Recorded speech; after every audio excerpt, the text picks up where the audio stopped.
Assalamualaikum warahmatullahi wabarakatuh.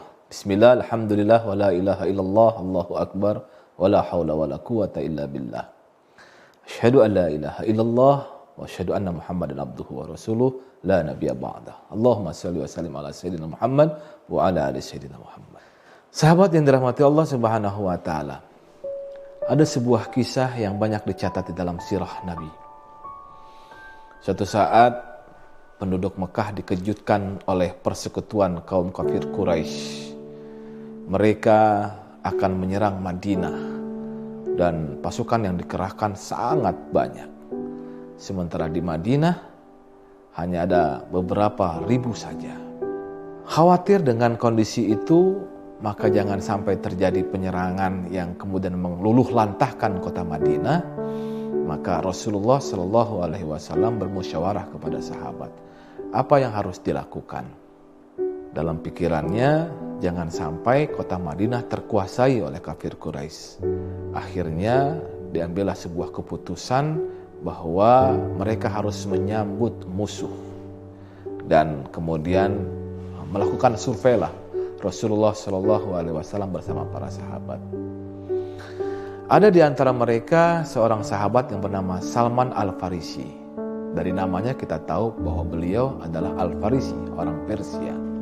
Artinya bukan orang Arab langsung atau orang Arab asli, bukan orang Makkah maupun bukan juga orang Madinah.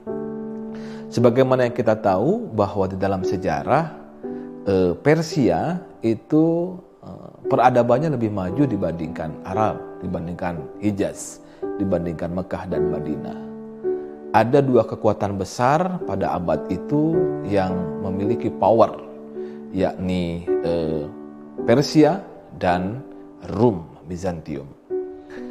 Dan dengan pengalaman peperangannya, itu Salman mengusulkan kepada Rasulullah Muhammad SAW untuk menggali parit yang panjangnya panjang sekali dan lebar, sehingga tidak mudah musuh untuk menyeberangi parit itu. Maka usul Salman kemudian diiyakan, disetujui oleh Rasulullah. Lalu bergeraklah semua untuk menggali parit. Maka dikenallah nanti perang itu adalah sebagai perang parit, atau dalam bahasa Arab sebagai perang Khandaq. Di tengah mereka kesibukan yang menggali parit, pas Salman dan beberapa temannya dalam kondisi tertentu ketika menggali parit itu ketemu dengan batu yang sangat besar. Biasanya Salman dan kawan-kawan mampu menghancurkan batu itu, tetapi batu itu sungguh sangat susah untuk dihancurkan. Kemudian Salman akhirnya datang kepada Rasulullah dengan maksud untuk meminta izin mengalihkan jalur. Lalu Rasulullah datang ke tempat itu, kemudian beliau memperhatikan apa yang akan bisa dilakukan oleh beliau. Melihat batu itu, Rasulullah Muhammad SAW minta diambilkan tembilahnya, minta diambilkan alat pemukul menghancurkan batu. Lalu Rasulullah SAW membaca basmalah, Bismillahirrahmanirrahim, dan mengangkat kedua tangannya yang sedang memegang erat tembilah itu. Dengan sekuat tenaga beliau menghujamkan tembilang ke batu besar tersebut. Batu itu terbelah, dari celah belahannya keluar lambaian api yang tinggi menyilaukan. Kata Salman, saya lihat lambaian api itu menerangi pinggiran kota Madinah. Sementara itu Rasulullah Shallallahu Alaihi Wasallam mengucapkan takbir. Sabdanya, Allahu Akbar, Allah Maha Besar. Aku telah dikaruniai kunci-kunci istana dari negeri Persia, dan dari lambaian api tadi nampak olehku dengan nyata istana-istana kerajaan Hira. Begitupun kota-kota maharaja Persia, dan bahwa umatku akan menguasai semua itu. Kisi Rasulullah Muhammad Sallallahu Alaihi Wasallam terkait kerajaan Persia. Lalu Rasulullah Sallallahu Alaihi Wasallam mengangkat tembilang itu kembali dan memukulkan ke batu untuk kedua kalinya. Hal yang sama terjadi. Pecahan batu besar itu menyemburkan lambaian api yang tinggi. Rasulullah kembali bertakbir, Allahu Akbar, dan sabdanya, Aku telah dikaruniai kunci-kunci negeri Romawi, dan tampak nyata olehku istana-istana megahnya, dan bahwa umatku akan menguasainya. Kemudian untuk kali yang ketiga, Rasulullah Muhammad SAW kemudian mengayunkan tembilang itu lagi ke batu besar tadi, dan batu besar itu pun pecah berderai. Lambaian api kembali menyinari. Rasulullah mengucapkan La ilaha illallah dengan gemuruh oleh kaum muslimin. Subhanallah. Dari kutipan sirah nabawiyah ini, sirah Nabi ini, sejarah Rasulullah Muhammad SAW, kita melihat bahwa Rasulullah SAW mendapatkan firasat, ya, mendapatkan sebercak sinar dari Allah Subhanahu wa taala bahwa beliau memiliki visi, memiliki penglihatan bahwa beliau mendapatkan kunci-kunci kerajaan Hirah di Persia dan kunci-kunci Bizantium, Romawi Bizantium. Artinya apa? Artinya bahwa itu bukan sekedar ramalan.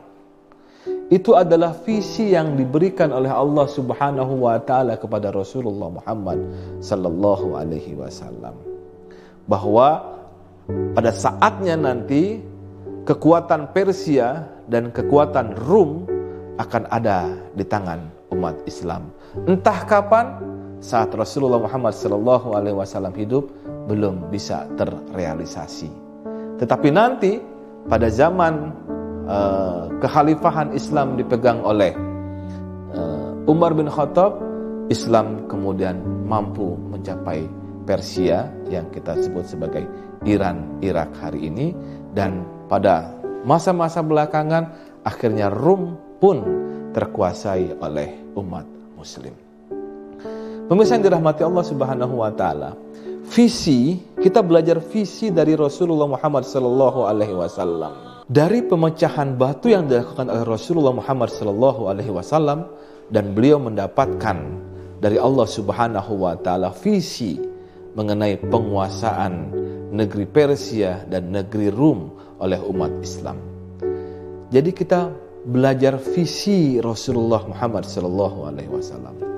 Kalau dalam ilmu ekonomi, ilmu manajemen, ada yang disebut dengan manajemen strategik atau strategic management. Di dalam membuat sebuah strategi, di dalam sebuah perusahaan, itu harus ada visi. Harus ada visi, penglihatan ke depan. Kita mau jadi apa dalam 1 tahun, 2 tahun, 3 tahun, 4 tahun, 5 tahun yang akan datang. Maka kita sebagai manusia yang memiliki keinginan untuk maju lebih baik lagi, kita harus memiliki visi. Ada goals, ada tujuan-tujuan yang hendak kita capai. Biasanya kalau perusahaan tentunya keuntungan yang dia capai, yang akan dia capai. Kemudian setelah itu kemudian dia mendapatkan kredibilitas dari pihak lain. Lalu kemudian adalah dia mendapatkan trust dari pihak lain sehingga kliennya mereka mau loyal kepada perusahaannya. Demikian juga kita umat muslim, baik secara individu maupun secara organisasi, harus memiliki visi. Insya Allah, kalau kita punya visi, ada progres dalam kehidupan kita. Jangan kita menyerah kepada nasib. Jangan kita menyerah kepada kondisi, saya mah orang desa. Saya nggak punya kemampuan apa-apa, nggak mungkin saya bisa menjadi seorang pimpinan dalam perusahaan tertentu. Gak mungkin saya menjadi presiden. Loh, jangan salah. Presiden-presiden kita kebanyakan orang desa loh. Ya, bukan orang kota mereka. Tapi mereka bisa menjadi pemimpin. Nah, seperti itu. Ada visi dalam hidup kita. Ada sesuatu yang bisa kita lakukan supaya hidup kita menjadi lebih baik. Ada progres dalam kehidupan kita. Nah, belajar dari visi Rasulullah Muhammad SAW yang kemudian diwujudkan oleh umat Islam setelah beliau wafat, maka umat Islam bisa menyebar hingga hari ini ke berbagai penjuru dunia. Apalagi saat Islam dipimpin oleh Khalifah Utsmaniyah, 600 tahun mereka berjaya dan Islam menyebar ke berbagai penjuru dunia sampai dengan ke Eropa. Insya Allah kita akan kembali capai kejayaan Islam lagi. Demikian, Assalamualaikum warahmatullahi wabarakatuh.